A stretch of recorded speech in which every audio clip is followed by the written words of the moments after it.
Kami ucapkan selamat datang kepada Bapak, Ibu, Saudara, semua peserta webinar HVT yang hari ini mengambil topik tentang SF6 Quality Assurance for SF6 Gas Insulated Switchgear or GIS, Essential Measures for a Long-Lived Asset.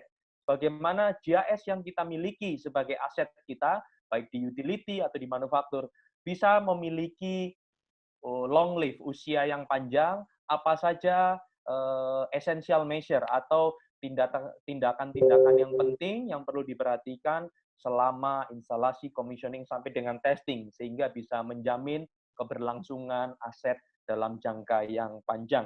Ini adalah webinar dari HVT, High Volt Technology, yang kedua. Webinar pertama kami adakan di bulan lalu, 22 Juli 2020, membahas topik tentang partial discharge. Saya akan memberikan kesempatan kepada Bapak Cawir Ginting sebagai CEO dari High Volt Technology untuk memberikan kata sambutan. Silakan, Pak.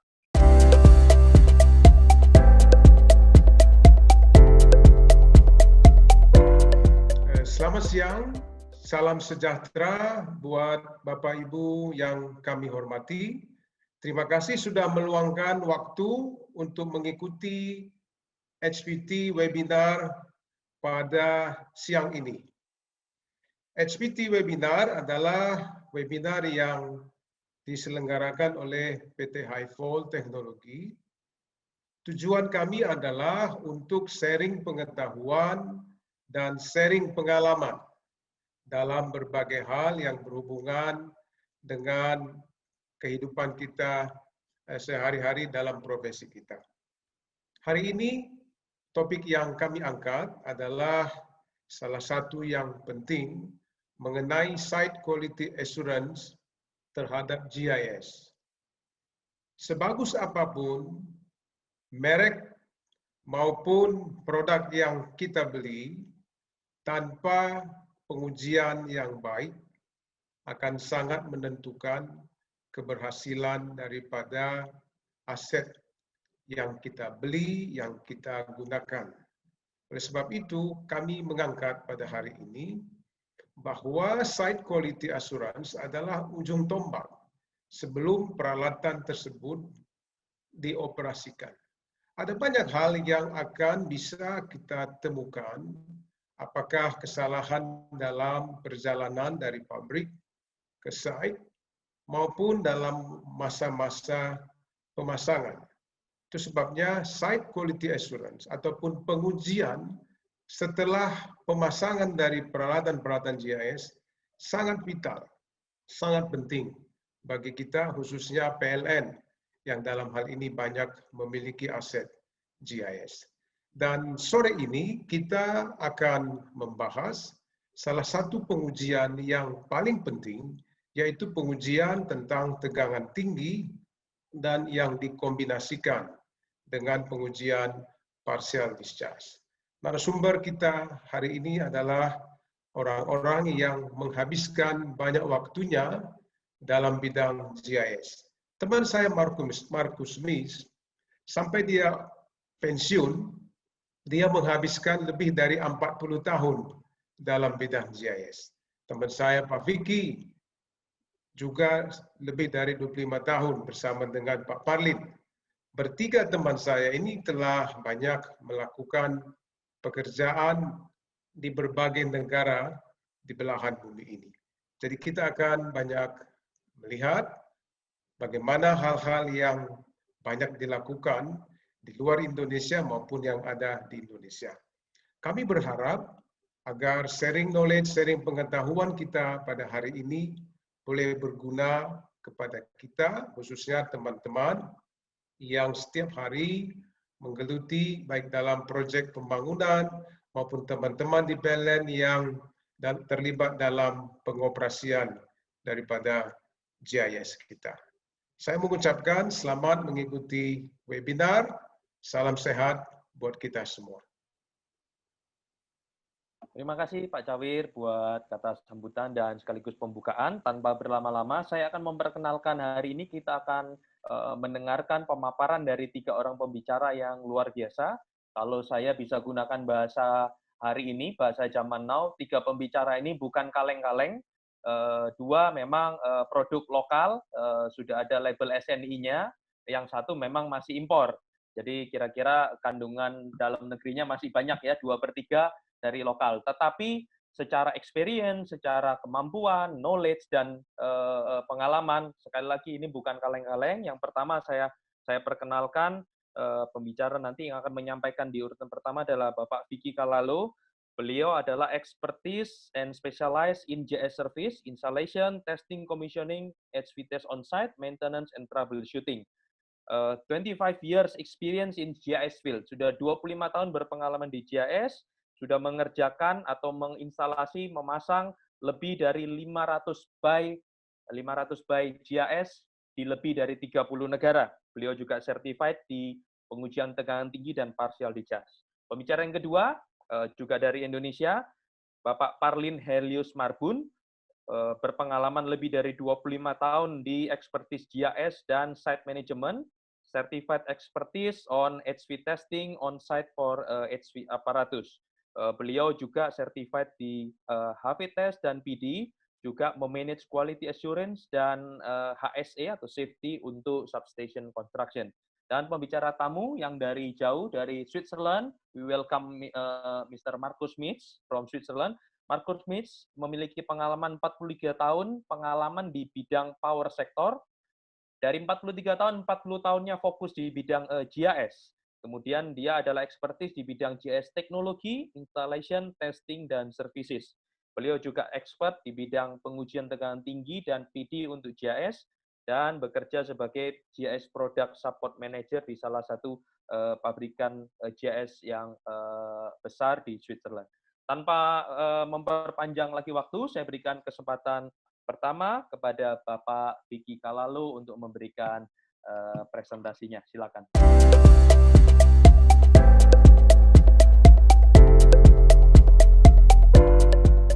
Selamat siang bagi kita semua. Semoga kita sehat dalam kondisi COVID.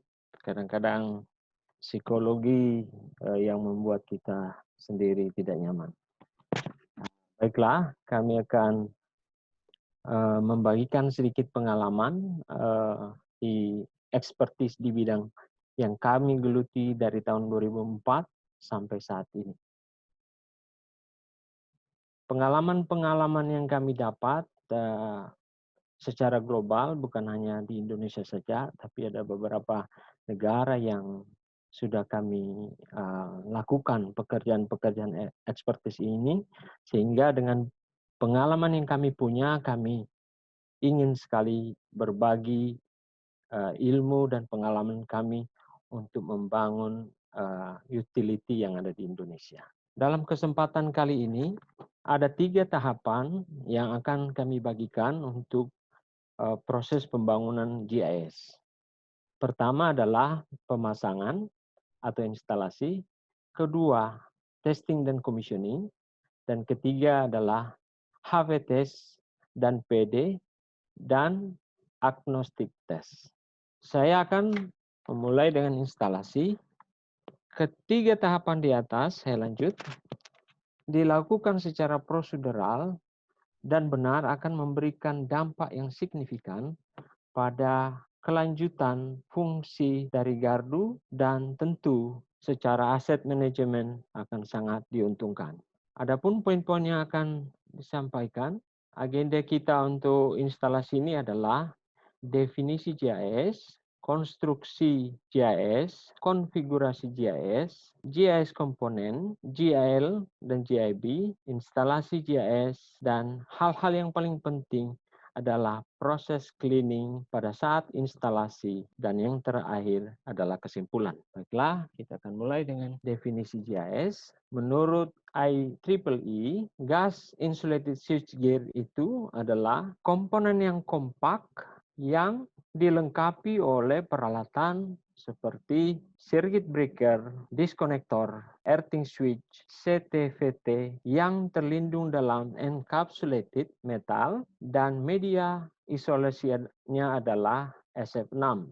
Secara konstruksi, GIS itu dibagi dalam 2, yang umum kita ketahui. Pertama adalah single encapsulated atau single fasa, dan yang kedua three phase encapsulated adalah atau 3 fasa di dalam satu tabung. Konfigurasi GIS itu bisa dibuat menurut kebutuhan. Yang umum kita tahu di Indonesia adalah menggunakan sistem single bus bar, double bus bar, dan 1,5 CB. Inilah bentuk yang umum yang kita lihat, dan karena kita banyak mengerjakan produk-produk yang dari salah satu manufacturer, jadi kita tampilkan gambar-gambar yang di mana kami banyak melibatkan waktu kami di sana. Single bus bar yang desain compact itu sudah dilengkapi dengan LCC yang dipasang di atas busbar, sehingga penempatan GIS ini tidak membutuhkan besar gedung dan sangat kompak. Double busbar juga sama, tapi yang ada di sebelah kanan ini dia tidak dilengkapi dengan LCC yang ada di GIS itu. Jadi dia disebut standalone panel bersama GIS.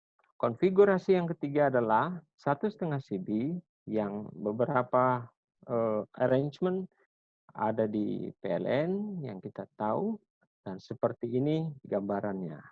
Fungsi masing-masing dari arrangement ini mempunyai keunggulan masing-masing. Yang terhandal adalah 1,5 CB. Inilah komponen yang ada secara transparan, kita bisa melihat bentuk dari GIS itu sampai kepada internal part. Ada konduktor atau busbar, ada combined disconnector, earthing switch, dan disconnector di dalam satu penggerak, ada mekanisme circuit breaker, ada penggerak CB, yang satu di mana terletak mengarah ke arah mekanisme yang kita tahu bersama adalah moving part, sedangkan yang satu fixed part. Dan ada current transformer di dalam encapsulated, ada VT, dan ada kabel box. Begitu juga GIL yang kita kenal sebagai pengganti kabel. GIL ini di mana dipasang, kebanyakan dipasang pada ladang-ladang minyak yang menghindari terjadinya spark, sehingga akan lebih aman untuk menggunakan GIS untuk aspek safety. Begitu juga dengan GIB. GIB itu digunakan sebagai pengganti kabel sehingga dia bisa dibawa keluar dari gedung untuk di-connect ke transmisi atau ke transformer. Instalasi GIS ada beberapa hal penting yang harus diperhatikan sebelum memulai pengerjaan instalasi. Hal penting yang harus dilihat adalah gedung sudah siap, akses untuk truk yang akan membawa semua peralatan GIS itu sudah terpenuhi, tools dan material sesuai dengan packing list sudah dicek. Storage tidak kalah pentingnya karena ada barang-barang yang sangat krusial yang harus disimpan secara baik sehingga barang-barang tersebut bisa terjaga sampai pada akhir pemasangan. Begitu juga dengan storage pada saat sebelum kita memulai instalasi harus dipastikan bahwa terbebas dari hujan, kelembapan, sehingga material di dalam itu terjaga dengan baik. Gedung GIS juga harus dipastikan sudah memenuhi standar yang diinginkan oleh penyedia barang. Seperti semua ventilasi sudah tertutup dengan rapat, semua opening atau lubang kabel yang menuju ke basement harus tertutup dengan rapat, menyangkut safety. Dan yang ketiga adalah kren beroperasi dengan baik dan disertifikasi sehingga pengoperasiannya itu tidak membahayakan bagi barang sendiri dan bagi orang. Sebelum memulai instalasi, kita harus memastikan bahwa earthing system sudah terpasang dengan sempurna dan sesuai dengan desain. Mengapa demikian? Karena earthing system ini yang akan menentukan baik atau tidaknya GIS yang akan beroperasi. Civil drawing haruslah sesuai dengan apa yang telah dibangun. Harus kita konfrontasi antara sivil itu dengan kenyataan. Karena pengalaman yang kami dapati ada beberapa kesempatan yang kami hadapi bahwa civil drawing dan instalasi sivilnya itu tidak sesuai. Sehingga ada yang harus diperbaiki sesuai dengan desainnya. Sebelum kita meletakkan bay di dalam gedung, kita harus melakukan marking floor. Apa itu marking floor? Marking floor adalah membuat garis untuk pemetaan bay, dan garis ini menentukan kualitas instalasi pada akhirnya. Kenapa? Bila mana garis ini salah, instalasi bisa menjadi bencana. Instalasi tidak bisa terpasang dengan sempurna, sehingga ada bagian yang harus dipotong atau ada bagian gedung yang harus dibobol. Itu sebabnya sebelum melakukan pemasangan dipastikan dan dilakukan secara baik pengukuran garis-garis sesuai dengan gambar atau desain. Untuk memulai instalasi, transport, unloading, dan unpacking harus dilakukan secara baik. Karena di sini kadang-kadang terletak kesalahan yang fatal bila mana di-handling secara tidak benar, sehingga material sudah sampai di lapangan, akhirnya terjadi kecelakaan karena ketidakhati-hatian atau kecerobohan menghandling unpacking untuk membuka atau menggeser atau mengangkat. Ada beberapa end user juga yang merekomendasikan untuk memberikan indikator tambahan pada saat transport yang kita kenal dengan shock indikator, sehingga setiap barang yang diterima di lokasi atau diterima di mana barang itu akan dikirim itu akan dicek apakah indikatornya itu trip atau tidak. Itu salah satu kualitas daripada manufacturer yang menyediakan semuanya. Ini adalah metode bagaimana bay dibawa ke gedung. Dan untuk memposisikan bay, kita harus melakukan sesuai dengan sequence. Jadi kalau bay 1 itu paling belakang, maka bay 1 lah yang akan dimasukkan terlebih dahulu ke dalam gedung, sehingga bay-bay yang lain tidak terhalangi atau membuat pekerjaan jadi tidak efisien. Alignment atau mengatur bay sesuai dengan ketinggian yang ditentukan oleh pabrikan. Setiap bay yang dipasang itu ada maksimum tingginya, karena dari maksimum itu kita akan mudah untuk melakukan maintenance di kemudian hari. Ada beberapa alat yang digunakan, salah satunya adalah water level atau spirit level yang sensitif sehingga akurasinya bisa dipercaya. Kopling dari bay itu juga ada beberapa manufacturer yang memberikan fasilitas kopling pada setiap bay. Tidak semua manufacturer memberikan fasilitas kopling dari bay. Apa fungsinya kopling ini? Kopling ini berfungsi untuk bila mana ada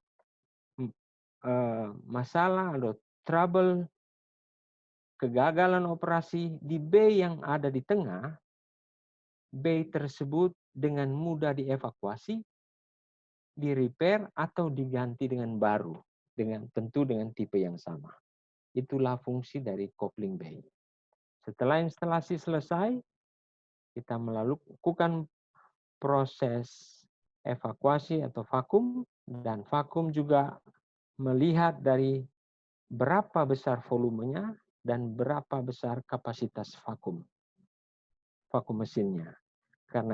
Karena dengan mengkalkulasi besaran vakum dan besaran volume akan menentukan kualitas gas yang akan tersimpan di dalam nanti. Bagian-bagian penting sebelum dilakukan penutupan pada saat kopling tadi yang di bagian ini adalah mengeluarkan potensial partikel yang ada di dalam, melihat apakah ada protrusion atau permukaan yang tajam, baik itu di konduktor atau yang ada di housing. Membersihkan dengan menggunakan vacuum cleaner sehingga partikel yang ada di dalam bisa dikeluarkan secara optimal. Sebelum melakukan pemasangan, kembali lagi, kebersihan dari gedung itu sangatlah penting.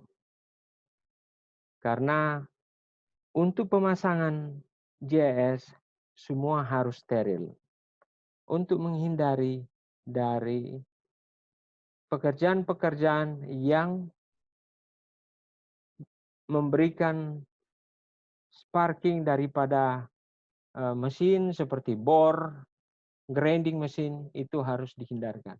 Kalau memang tidak bisa dihentikan proyek tersebut, pekerjaan-pekerjaan tersebut, kita harus mencari cara yang lain untuk membuat seperti tenda, di mana di daerah yang kita pasang itu harus kita tutup dengan menggunakan tenda plastik, sehingga proses pemasangan itu bisa berlanjut.